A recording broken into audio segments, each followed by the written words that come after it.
بے حد خوشی کی بات یہ ہے کہ الحمدللہ غزہ میں جنگ کو روک دیا گیا ہے اور تمام لوگ اتنے خوش ہیں کہ ان کے جذبات کو دیکھ کر انسان بے ساختہ رونے لگ جاتا ہے۔ 7 اکتوبر 2023 کو غزہ میں لگنے والی جنگ الحمدللہ 10 اکتوبر 2025 کو روک دی گئی ہے اور اس جنگ کو رکوانے میں پاکستان کا بہت اہم کردار ہے اور مشرق وسطیٰ کے امن کے لیے بہت اہم دن تھا۔ جنگ کے دوران اسرائیل نے 1966 فلسطینی لوگوں کو پکڑ کر قید کر لیا تھا، جن کو اسرائیل نے جنگ بندی کے بعد 2 دن پہلے بسوں کے ذریعے فلسطین بھیج کر رہا کر دیا ہے۔ ناظرین، اس وقت جو مناظر تھے وہ دیکھنے والے تھے۔ لوگ اپنے پیاروں کا استقبال کرنے کے لیے ہزاروں کی تعداد میں موجود تھے۔ ان قیدیوں میں نوجوان، بوڑھے، بچے، خواتین سب شامل تھے۔ لوگ جذباتی ہو کر آزادی کا نعرہ لگا رہے تھے۔ غزہ جنگ بندی پر حماس نے بھی 20 اسرائیلی یرغمالیوں کو رہا کر دیا ہے اور 28 اسرائیلی یرغمالی اسرائیل کی ہی بمباری سے مر گئے تھے، جن کی لاشوں کو بھی اسرائیل کے حوالے کر دیا گیا ہے۔ فلسطین میں اس وقت ہر جانب خوشی کی لہر ہے۔ لوگ واپس اپنے گھروں کی جانب آ رہے ہیں، لیکن افسوس کی بات یہ ہے کہ غزہ میں 90% گھر تباہ کر دیے گئے ہیں۔ صرف چند ایک گھر ہی محفوظ ہیں۔ یہ جنگ پاکستان، سعودی عرب، قطر، مصر، دبئی، کویت اور ترکی کی بھرپور کوششوں سے رکوائی گئی ہے، جس کے لیے تمام ملکوں کے لیڈروں نے امریکہ کے صدر ڈونلڈ ٹرمپ سے بے شمار دفعہ ریکویسٹ کی، جس کے بعد یہ نتیجہ نکلا۔ یہ تو آپ اور میں ہم سب جانتے ہیں کہ اسرائیل کے پیچھے صرف امریکہ کی سپورٹ ہے، جس کی وجہ سے وہ دنیا کے کسی بھی ملک کے ساتھ پنگا لے لیتا ہے۔ ناظرین، یہ بات تو آپ بھی جانتے ہیں کہ اسرائیل نے یہ جنگ عارضی طور پر روکی ہے۔ کوئی پتہ نہیں کہ کب یہ دوبارہ جنگ شروع ہو جائے، کیونکہ گریٹر اسرائیل جو ہے وہ ایک دن بننا ہی ہے، جس کی پیشن گوئی ہم سب کے عزیز قابل احترام مرحوم ڈاکٹر اسرار احمد بھی کر گئے ہیں، اور اسرائیل کے صدر نیتن یاہو نے بھی گریٹر اسرائیل کا نقشہ بنا کر دنیا کو دے دیا ہے، جس کو دیکھنے کے بعد سعودی عرب اور دوسرے عرب ملکوں نے غصے کا اظہار بھی کیا تھا، کیونکہ زیادہ تر عرب ملکوں کا رقبہ گریٹر اسرائیل میں ہی آ رہا ہے۔ خوشی کی بات یہ ہے کہ لاتعداد ممالک فلسطین میں کھانے پینے اور دوسری زندگی کی چیزوں کو پہنچانے کی تیاریوں میں لگ گئے ہیں۔ بہت سارے ٹرالے الحمدللہ غزہ پہنچ چکے ہیں، جن کے اندر رہنے کی، کھانے پینے کی تمام اشیاء موجود ہیں، لیکن کیا کریں کہ عوام زیادہ ہے اور راشن بہت کم ہے۔ انشاءاللہ اللہ کے گھر پوری امید ہے کہ اب غزہ میں امن ہو جائے گا۔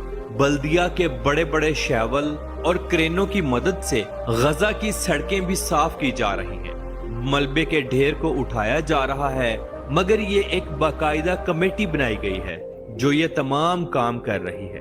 بہت ہی احتیاط کے ساتھ تمام عمارتوں کے ملبے کو ہٹایا جا رہا ہے، کیونکہ ان عمارتوں کے نیچے بہت سارے فلسطینی لوگ جو شہید ہو گئے تھے وہ دب چکے تھے، جن کو نکالنے کی بھی اجازت تک نہ تھی۔ اب انشاءاللہ فلسطین، غزہ پہلے کی طرح خوشحال ہو جائے گا۔ پینے کو صاف پانی اور کھانا اب باقاعدگی کے ساتھ پہنچ رہا ہے۔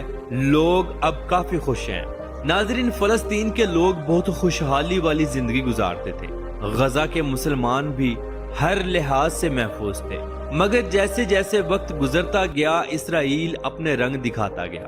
اسرائیل نے عربوں سے بھی 2 دفعہ جنگ کی اور جیت گیا، جس کے بعد اسرائیل کو بخوبی یہ ظاہر ہو گیا کہ عرب اب اپنی عیاشیوں میں مگن ہیں اور اندر سے کھوکھلے ہو چکے ہیں اور نہ ہی یہ جنگ لڑنے کے قابل ہیں۔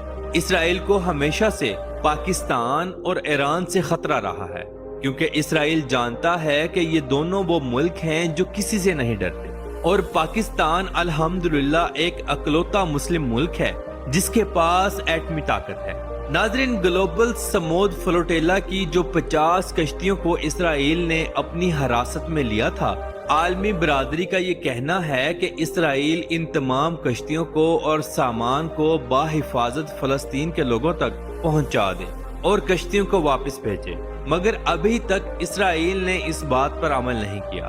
ہاں، البتہ جو لوگ ان کشتیوں میں سوار تھے ان کو اپنے اپنے ملکوں میں ڈپورٹ کر دیا گیا ہے۔ پاکستان کے سینیٹر مشتاق احمد بھی تھے جو چند دن پہلے ہی پاکستان پہنچے ہیں، جن کا عوام نے شاندار استقبال کیا ہے اور بے پناہ عزت بخشی ہے۔ سینیٹر مشتاق احمد کے استقبال میں ہزاروں لوگ ایئرپورٹ پر اکٹھے تھے جو پھولوں اور ہاروں سے ان کا استقبال کرنے کے لیے بے تاب تھے۔ ناظرین، فلسطین کی اس وقت کل آبادی 53 لاکھ لوگوں کے قریب ہے۔ اسرائیل نے 2 سالوں میں فلسطین کے 62,614 لوگ غزہ کے اندر شہید کیے، جن میں ابھی بھی سینکڑوں لوگ تباہ ہونے والی عمارتوں کے نیچے دبے ہوئے ہیں۔ ان کے علاوہ 1139 لوگ وہ شہید کیے جو اسرائیل کے اندر رہ رہے تھے۔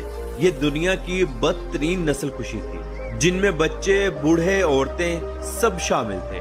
فلسطین وہ پاک سرزمین ہے جس کا اسلام سے بہت گہرا تعلق ہے۔ صرف آپ اس بات کو سوچیں کہ مسلمانوں کا قبلہ اول مسجد اقصی تھی، جس کی طرف تمام مسلمان رخ کر کے عبادت کرتے تھے، اور یہ مسجد فلسطین کے اندر موجود ہے۔ اس مسجد کے ساتھ وہ احاطہ تھا جہاں ہمارے پیارے آقا محمد مصطفیٰ صلی اللہ تعالی علیہ وآلہ وسلم نے 1,24,000 پیغمبروں کی امامت کروائی تھی۔ اسی احاطے میں بیت المقدس بھی موجود ہے، جس کا گنبد پیلے رنگ کا ہے۔